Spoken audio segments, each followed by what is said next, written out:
नाज़रीन अस्सलाम वालेकुम। सियासत टीवी के खुसूसी प्रोग्राम ब्रेकिंग न्यूज़ में आपका खैर मकदम है। मैं मोहम्मद रियाज अहमद और मेरे साथी अशर यासिर।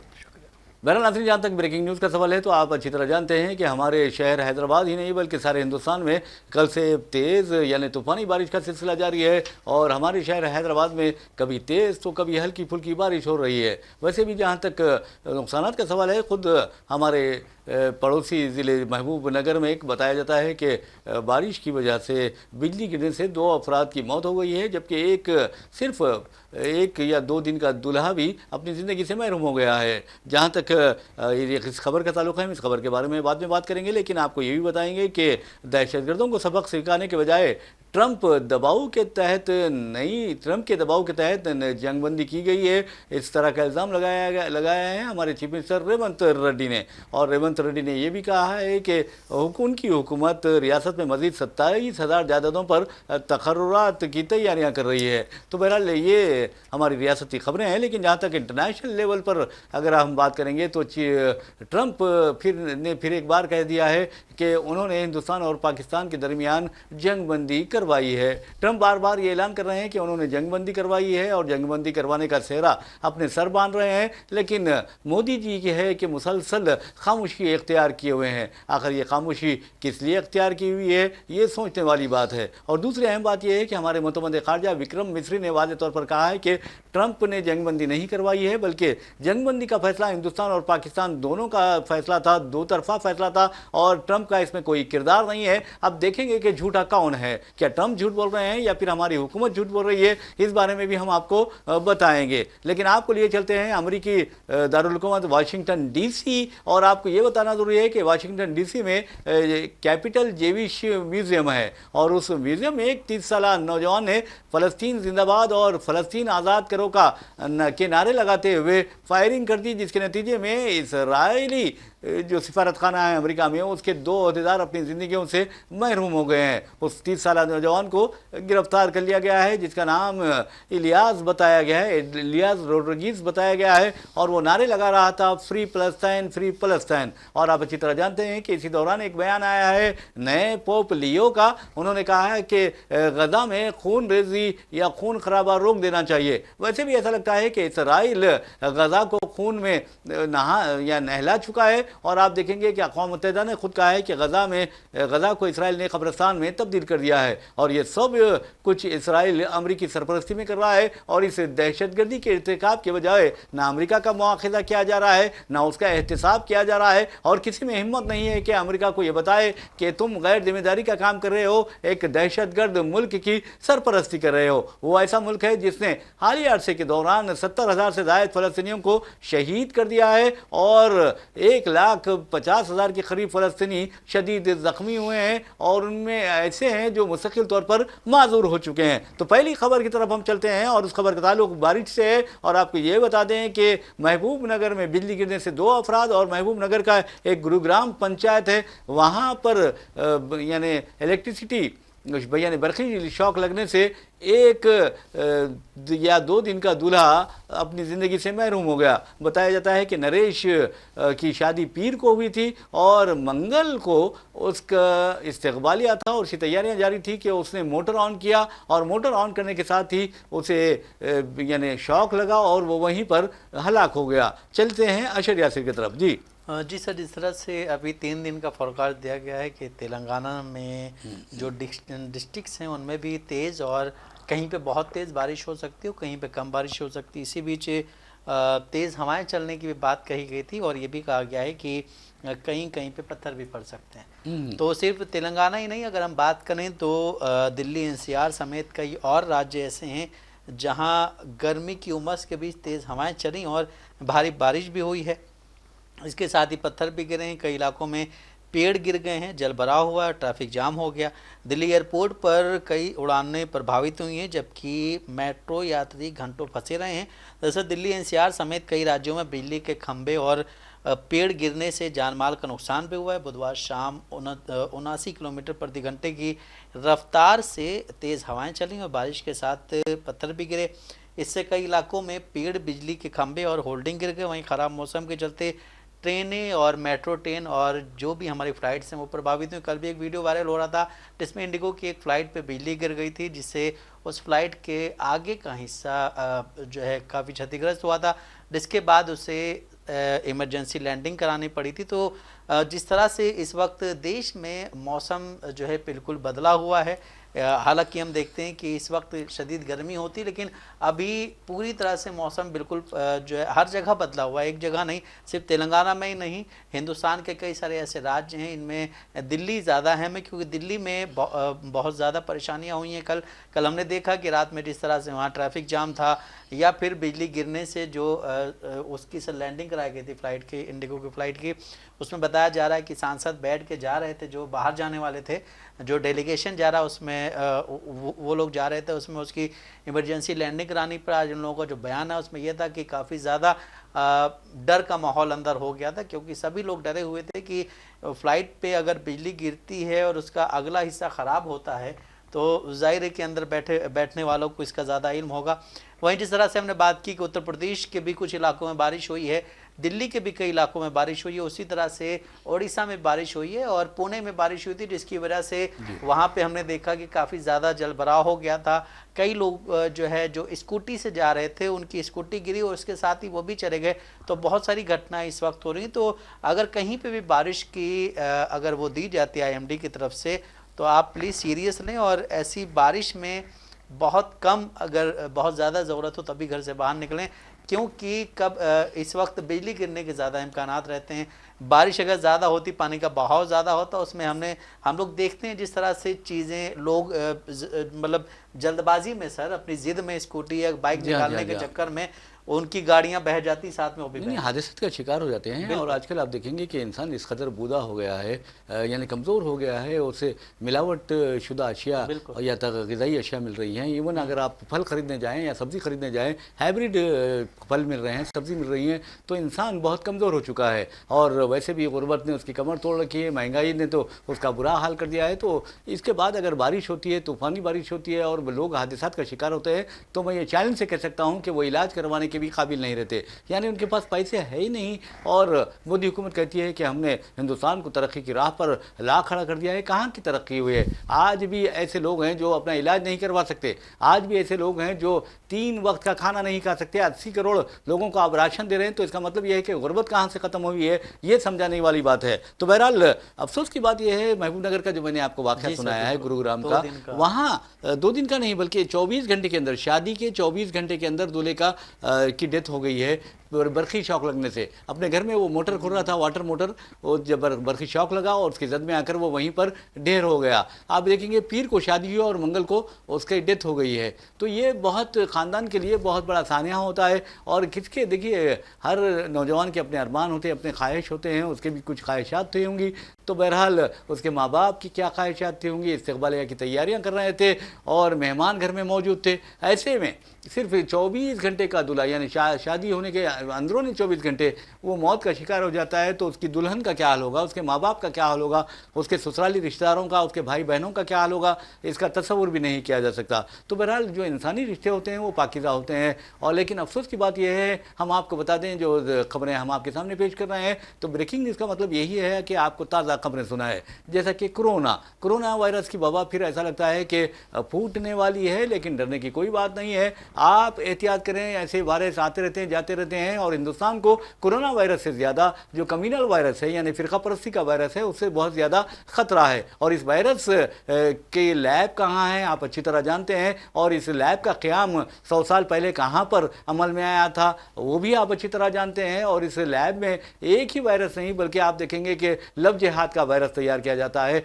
यहाँ तक कि गौकशी का, गौरक्षकों का वायरस तैयार किया जाता है, लैंड जिहाद का वायरस तैयार किया जाता है, कई किस्म के वायरस होते हैं, एंटी रोमियो स्क्वाड, उसका वायरस तैयार किया जाता है। यानी मुसलमानों के खिलाफ और ईसाइयों के खिलाफ, अक़लियतों के खिलाफ जो मजालिम ढाने के जितने भी वायरस होते हैं उस लैब में तैयार किए जाते हैं। 100 साल पहले, अभी 100 साल नहीं हुए हैं, लेकिन 100 साल पहले उस लैब का क़याम अमल में आया था और उस लैब की सरपरस्ती में आप देखेंगे कि कौन कहाँ पर पहुँच गया है। तो कहने का मतलब है हुकूमत को चाहिए कि इस वायरस पर काबू पाए, लेकिन हुकूमत नहीं पाएगी क्योंकि हम अच्छी तरह जानते हैं उस वायरस से उसका क्या ताल्लुक़ है। तो बहरहाल हम आगे बाद में बताएंगे कि ये वायरस के लैब कहाँ पर है, किसने क़ायम की, क्यों क़ायम की और उसका क्या हाल है और इक़्तिदार हासिल करना क्या उसका मकसद है। तो बहरहाल आपको बता दूं कि कोरोना वायरस के वाक़यात में हालिया अरसे के दौरान 24 घंटों के दौरान मुल्क के मुख्तलिफ इलाकों में बहुत ज़्यादा इजाफा हुआ है। तकरीबन कहा जाता है कि 300 अफराद अब तक मुतासिर हो चुके हैं। और अब कोरोना वायरस के बारे में आपको ये भी याद दिला दूं कि कोरोना वायरस के ज़रिए मुसलमानों को निशाना बनाने की, ख़ास तौर पर तबलीग जमात को निशाना बनाने की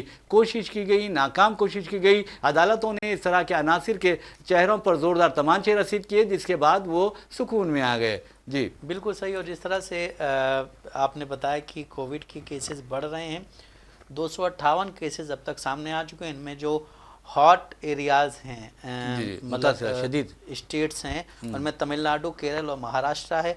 इनमें अगर हम तमिलनाडु की बात करें तो यहाँ पे पिछले एक हफ्ते में 106% केसेस में बढ़ोतरी हुई है। जी जी। पहले ये केसेस 32 थे, लेकिन पिछले एक हफ्ते में ये केसेस बढ़ करके 66 हो गए। जी जी। और इसी तरह से जो है महाराष्ट्र में भी केसेस बढ़े हैं। महाराष्ट्र में पहले 53 केसेस आए थे, लेकिन उसके बाद धीरे धीरे केस और बढ़ते रहे।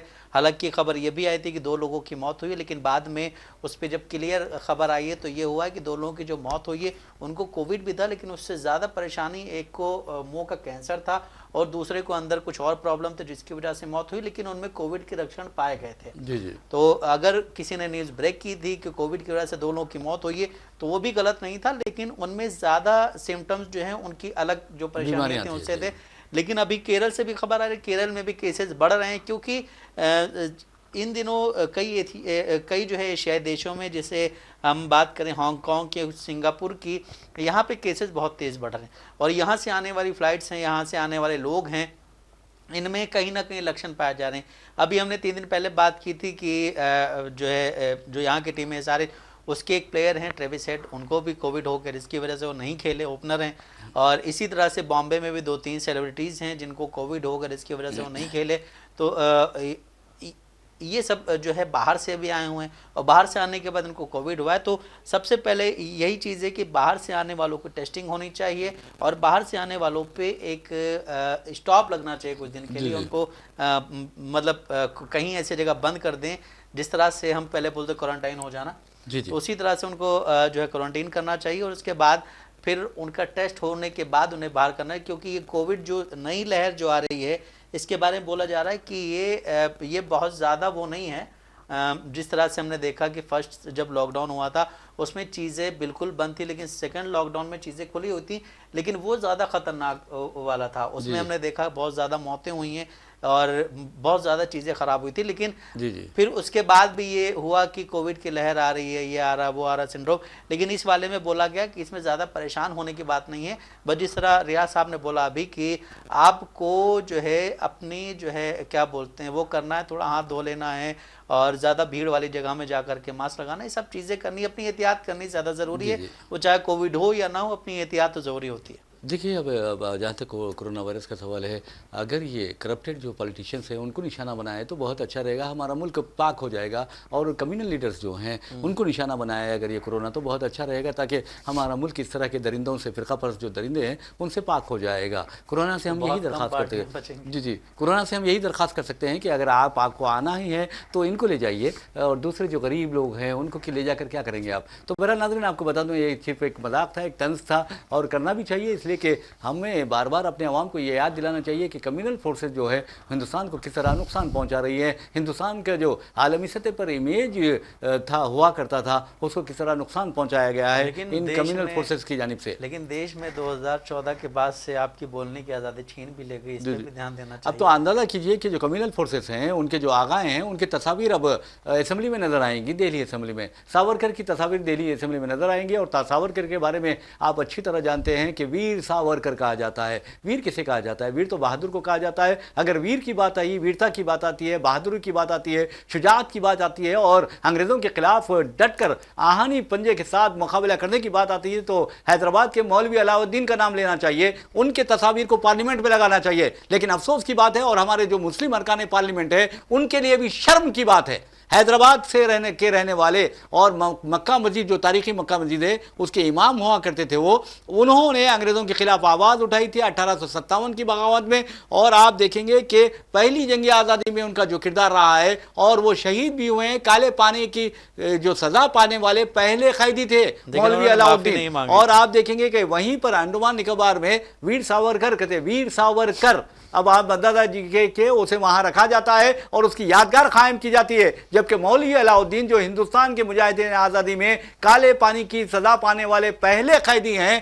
पहले मुजाहिद आज़ादी है, जिनकी जान भी वहां पर जाती है। अंग्रेज़ों ने उन्हें पेंशन देने की बात की थी, अंग्रेज़ों ने उन्हें पेशकश की थी, लेकिन उन्होंने उन पेशकशों को नहीं माना और अपने मुल्क के लिए जान दे दी। लेकिन उनका पार्लियामेंट में पोर्ट्रेट नहीं है। और शर्म मैं समझता हूं कि हुकूमत को नहीं आनी चाहिए, बल्कि मुस्लिम अरकान पार्लियामेंट को आनी चाहिए कि ये किस तरह की नुमाइंदगी करते हैं। ये एक मुजाहिद आज़ादी का पोर्ट्रेट लगाने में भी नाकाम रहे पार्लियामेंट में, जबकि अब सावरकर के जो पोर्ट्रेट है वो लगाया जा रहा है दिल्ली असेंबली में। सावरकर के बारे में आप अच्छी तरह जानते हैं कि कितनी मरतबा उन्होंने अंग्रेजों से माजिरत खाई की है। ये मैं नहीं कह रहा हूं, बल्कि तारीख कह रही है। तारीख पढ़कर देखिए तो पता चलेगा। यहां तक कि सावरकर को अंग्रेजों से वजीफा भी मिला करता था। तो आप उस शख्स की तस्वीर लगाते हैं और मौलवी अलाउद्दीन को नजरअंदाज करते हैं। ये आपका कसूर नहीं है, ये मुसलमानों के नाम नेहाद और खुद साख्ता सो कॉल्ड लीडरों का कसूर है, सियासतदानों का कसूर है। तो बहरहाल नाज़रीन, आपको कहने का मतलब यह है कि कोरोना की बात हम कर रहे थे, लेकिन यह भी एक वायरस है, इसलिए मैंने आपको याद दिला दिया। तो कोरोना जहां तक सवाल है, हिंदुस्तान को सबसे ज्यादा नुकसान दुनिया में कोरोना से पहुंचा है, ये कहा जा रहा है। ये कहा जाता है, हुकूमत ने जो आदाद-ओ-शुमार जारी किए थे उसके मुताबिक 5,70,000 अमवात बताई गई थी सारे हिंदुस्तान में। लेकिन इंटरनेशनल लेवल पर जो ऑर्गेनाइजेशन है जिन्होंने ये आदाद-ओ-शुमार इकट्ठा किए हैं, उनका दावा था कि हिंदुस्तान में 5 लाख या 4 लाख या 4,70,000 नहीं, बल्कि 70 लाख से ज्यादा लोगों की मौत हुई थी कोरोना वायरस की वजह से।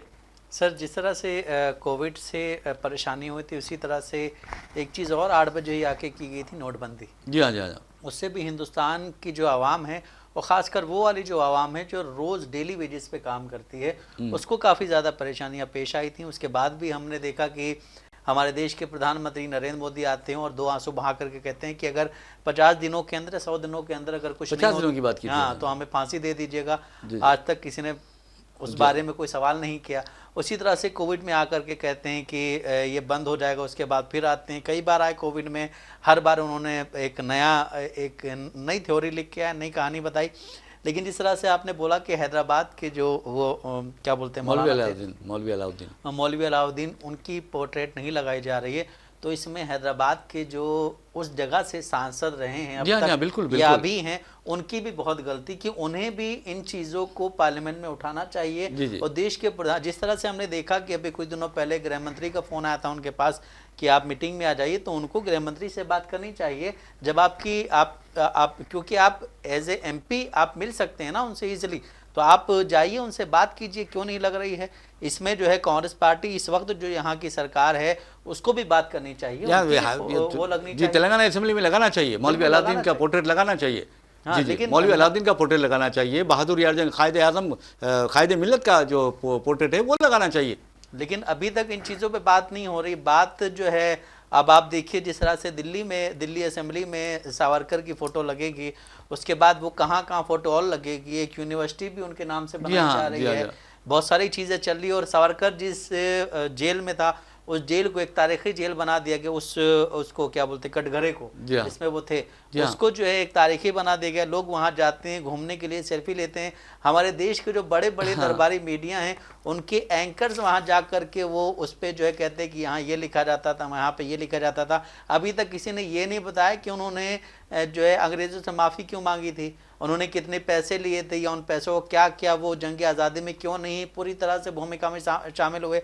अगर ये बात उठाते हैं आप, तो फिर हमने जिस तरह देखा कि राहुल गांधी जब अपनी यात्रा निकाल रहे थे, भारत जोड़ो यात्रा, उसमें उन्होंने सावरकर पे कुछ बोला था, तो शिवसेना UBT ने उन पर पलटवार किया था कहने लगे वो महाराष्ट्र के हैं, आप इन पे कुछ नहीं बोल सकते। नहीं तो बोल सकते अगर क्या? हम ये देखें कि हर रीजनल वाइज अगर ऐसे लोग पाए जाते हैं, अभी जिस तरह से जो लोग पकड़े गए हैं हिंदुस्तान की क्या बोलते हैं मुखबरी करने में, स्पाई जो पकड़े गए हैं वो कोई हरियाणा का है, कोई पंजाब का, अगर वो लोग कह दे कि वो हमारे यहाँ का है, उसके बारे में कुछ मत बोलो, तो क्या होगा फिर?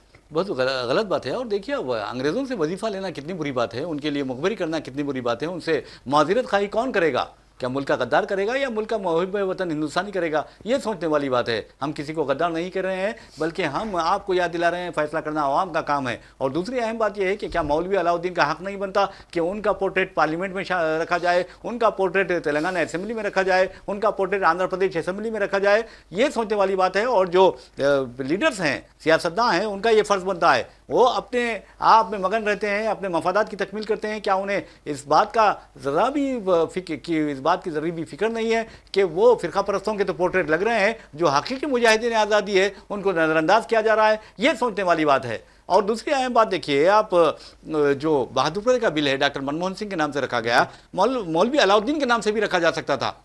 नहीं रखा गया। यहाँ पे हिंदुस्तान में सबसे बड़ी समस्या तो यही है कि अगर आप मुसलमानों से रिलेटेड कोई भी बात करेंगे जो कि जंग आज़ादी में थे या उससे पहले के जो लोग थे जिन्होंने उस चीज़ को अच्छे से कायम किया, जिस तरह हम देखते हैं कि अभी उत्तर प्रदेश हो, मध्य प्रदेश हो, या बहुत सारी जगहों के नाम चेंज किए जा रहे हैं। उन नाम को चेंज करने के पीछे का रीज़न तो कुछ और ही दिया जाए, लेकिन उसका असल रीज़न कुछ और है। इस वजह से वो नाम चेंज किए जा रहे हैं। और ना इसी तरह हैदराबाद में हमने देखा कि बहुत सारी चीज़ें हैं जिनको वैसा का वैसे ही रखा गया है। और अब इस जगह पे हमने देखा कि अभी तक कुछ ऐसी समस्याएं नहीं हैं इस जगह पे, जिस तरह हिंदी बेल्ट में हम देखते हैं कि हिंदू मुस्लिम के रिलेटेड बहुत सारी चीज़ें होती रहती हैं, जब कब कोई ना कोई बोलता रहता। यहाँ पे उतनी चीज़ें नहीं हैं, ये नहीं कहूँगा मैं, लेकिन उतनी चीज़ें नहीं हैं। उतनी चीज़ें ना होने के बाद भी अगर यहाँ की गवर्नमेंट इस तरह के काम नहीं करती, उनका पोर्ट्रेट नहीं लगाती, जो यहाँ के यादगार लोग हैं जिन्होंने शहर हैदराबाद को कायम किया, जिन्होंने इसमें अपना बहुत बड़ा एक योगदान दिया, उनके पोर्ट्रेट लगने चाहिए सर। जी जी। बहरहाल नाज़रीन, चलिए अब इंटरनेशनल लेवल पर चलते हैं और उस खबर से आपको वाकिफ़ कराते हैं। Washington DC. वाशिंगटन डीसी में आपको बता दूं कि एक कैपिटल जेविश म्यूज़ियम है और वहाँ पर एक नौजवान ने जो फ़लस्तीन का हामी था, उसने नारे लगाए फ्री फ़लस्तीन, और उसके बाद उसने गोलियाँ चला दी, जिसके नतीजे में अमेरिका में कायम इसराइली सिफारतखाने के 2 अहदेदार मारे गए हैं और कुछ लोग ज़ख्मी भी हुए हैं।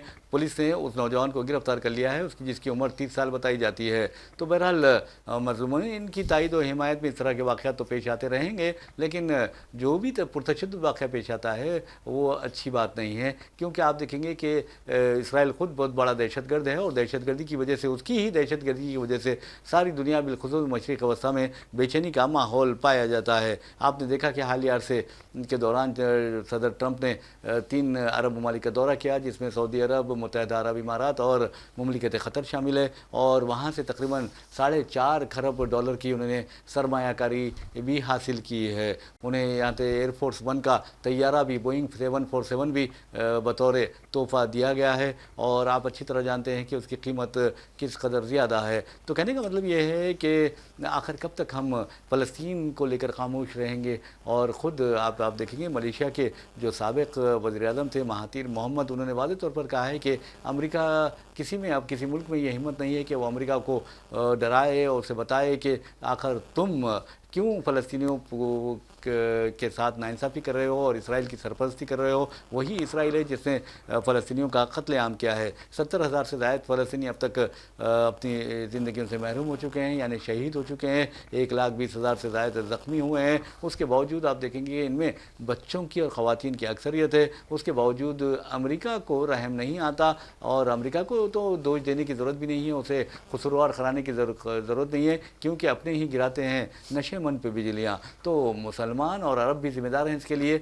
कि ये लोग उनकी हिफाजत के लिए, फ़लस्तीनियों के और फ़लस्तीन की और अर्ज़ मुक़द्दस के तहफ़्फ़ुज़ के लिए, मस्जिद अक़सा के तहफ़्फ़ुज़ के लिए उठ खड़े नहीं होते। सिर्फ बयानबाजी करते हैं, इजलास तलब करते हैं ऑर्गेनाइजेशंस का और फिर चले जाते हैं। तो बहरहाल नाज़रीन, जब ट्रंप की बात आई तो आपको बता दें कि ट्रंप अब दुनिया में अमन की बात करने लगे हैं। यूक्रेन जंग, रूस और यूक्रेन की जंग ख़त्म कराने में अहम किरदार का वो जिक्र करते हैं। इसी तरह तरह हिंदुस्तान और पाकिस्तान के दरमियान जंगबंदी करवाने का सेहरा भी वो अपने सर बांधते हैं। अब फिर एक बार उन्होंने कहा है कि मैंने हिंदुस्तान और पाकिस्तान के दरमियान जंगबंदी करवाई है, और बेचारे नरेंद्र मोदी है कि इस ट्रंप के दावे पर खामोशी इख्तियार किए हुए हैं। जी सर, जिस तरह अपोजिशन ने भी ये बात कही कि आप एक अलग देश के जो है राष्ट्रपति हैं, वो ये ट्वीट कर रहे हैं कि रात भर हमने बहुत मेहनत की, जिसके बाद अब ये जंगबंदी हो गई है।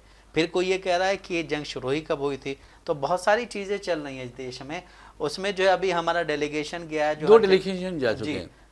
वो जा कर के लोगों को बताएंगे पाकिस्तान किस तरह से हरकतें कर रहा है, आतंकवाद को जन्म दे रहा है, बहुत सारी चीज़ें। लेकिन मेन मुद्दा अभी यहीं अटका हुआ है कि देश के प्रधानमंत्री अपोजिशन के सवालों का जवाब क्यों नहीं दे रहे हैं। अपोजिशन जो सवाल कर रहा है कि भाई एक देश, 2 देशों के बीच में अगर कुछ चल रहा है तो जो तीसरा देश है उसका राष्ट्रपति आकर के सबसे पहले ट्वीट करके बता रहा है कि सीज़फायर हो गया है। जी हाँ, आप क्या कर रहे हैं? ये हक कौन देता? आप अगर इतने बड़े विश्व लीडर हैं, आप कहते हैं कि हम विश्व के लीडर हैं, हमारा जो मुल्क है वो जो है बहुत क्या बोलते हैं, बहुत बड़ा मुल्क है, तो इसमें फिर आप कहीं ना कहीं आप दबे हुए हैं, आपको दबाया गया। इसका मतलब आपकी जो एक छवि बनी थी वो कहीं ना कहीं धूमिल होती नजर आ रही, क्योंकि अभी तक आपके किसी भी लीडर ने इस बात पे कोई जवाब नहीं दिया है कि ट्रंप ने जंगबंदी का ऐलान क्यों किया, आखिर इन चीज़ों के बीच में ट्रंप क्यों पड़े। इसको लेकर के हर अपोजिशन पार्टी जो है वो ये कह रही कि आप जो है संसद का वो बुलाइए, क्या बोलते हैं, सेशन, और उसमें चीज़ें क्लियर हों, लेकिन आप नहीं बुला रहे हैं। तो इससे आपके अंदर का जो एक क्या बोलते हैं, आप कहीं ना कहीं दबे हुए हैं और शर्मिंदगी आपकी नज़र आती है। बिल्कुल आपने सही कहा है। बहरहाल नाज़रीन, वज़ीर-ए-आज़म नरेंद्र मोदी को जवाब देना तो चाहिए, लेकिन वज़ीर-ए-आज़म खामोशी इख्तियार करते हैं। बेचारे बहुत ही खामोश रहते हैं, बोलते हैं तो इंतखाबी जलसों में बोलते हैं, और किस तरह बोलते हैं आप अच्छी तरह जानते हैं। तो बहरहाल इसी के साथ हम अपना प्रोग्राम ब्रेकिंग न्यूज़ अख्ताम को पहुँचाते हैं। अपने मेज़बान मोहम्मद रियाज अहमद और मेरे साथी अशर यासिर को इजाज़त दीजिए। इंशाअल्लाह फिर मुलाकात होगी, फिर बात होगी। तब तक के लिए अल्लाह हाफ़िज़।